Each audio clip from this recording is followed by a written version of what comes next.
Guys. Nafikiri ni ni trending tunaweza kusema tu ni trending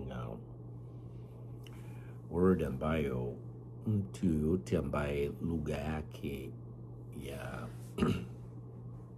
ambayo lugha yake ni ya Kiswahili hana maneno ya kutosha kwa sababu haifahamu vizuri lugha ya Kiswahili. Ndio maana mnasikia watu wanasema guys. And huyo ni waziri mkuu. Alafu rais anasema who are you? Na hawezi kuendelea na sentensi ya Kiingereza vile vile kwa sababu vile vile Kiswahili nacho ni matatizo na Kiingereza nacho ni matatizo. Kwa hiyo sasa huwezi kuzungumza niseme second language kama your first language yenyewe inakupa matatizo. Sasa katika siku hii ya leo, guys and who are you? Nilizungumza kwenye Clubhouse kwamba usipopata simu au barua au cable, wenyewe wanaita watu wa diplomasia, ya kupongezwa katika uchaguzi uliokamilika katika nchi yako. Lakini sasa hapa Marekani hii federal government chini ya hii administration, kila administration ikija na policy zake, lakini kuna vipaumbele ambavyo vimeshawekwa vya hii nchi. Lakini katika policies za mambo ya nje, wizara ya mambo ya nje ambayo inajulikana kama State Department imetoa taarifa leo ya kuhusiana na serikali ya Tanzania. Sio kama imetoa kwa sababu ya uchaguzi wa mwaka huu, kwa sababu ya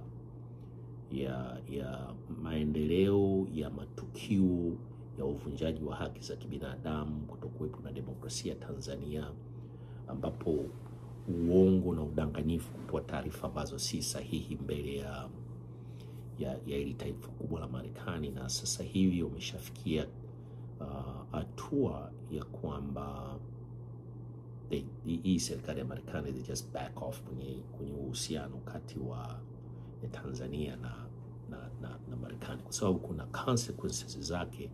Kuna midterm election inakuja, na vile vile kuna general election, na vile vile kuna masuala ya human rights and civil rights, the violations of human rights kwa Tanzania. The election hawako sana huko, lakini kwa sababu ya impunity, hii serikali ya Jamhuri ya Muungano wa Tanzania kwa kipindi kirefu sana cha zaidi ya miaka 30 walifikiri the same playbook inaweza kufanya kazi, lakini this time it fails.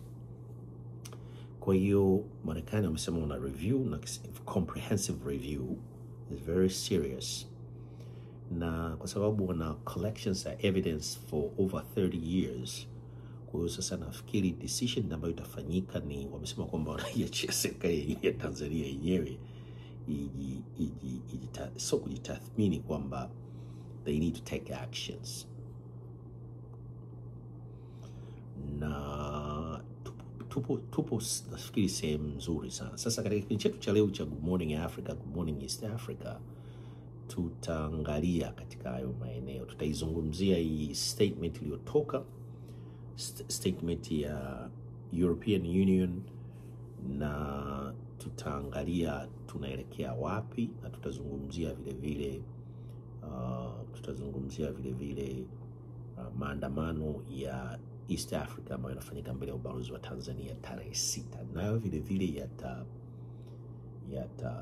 yatatoa taswira moja nzuri sana. Watu wa State Department wanafuatilia, itatoa taswira nzuri sana ya direction ya ili taifa kubwa hapa Marekani. Ushafanya kuna preliminary decisions zishafanyika na zitawashock watu wengi sana, akiwepo Samia Suluhu Hassan, Jakaya Mrisho Kikwete na viongozi wote waliowekwa ambao wanajifanya ni mawaziri, sijui attorney general, na watu wote zitawashock vibaya sana. Kwa tegi masikio katika nchi ya Good Morning Africa, Good Morning East Africa, katika siku hii ya leo ya Alhamisi, with Dr. Patrick Nikulo, American Swahili News, pamoja na Swahili Online TV.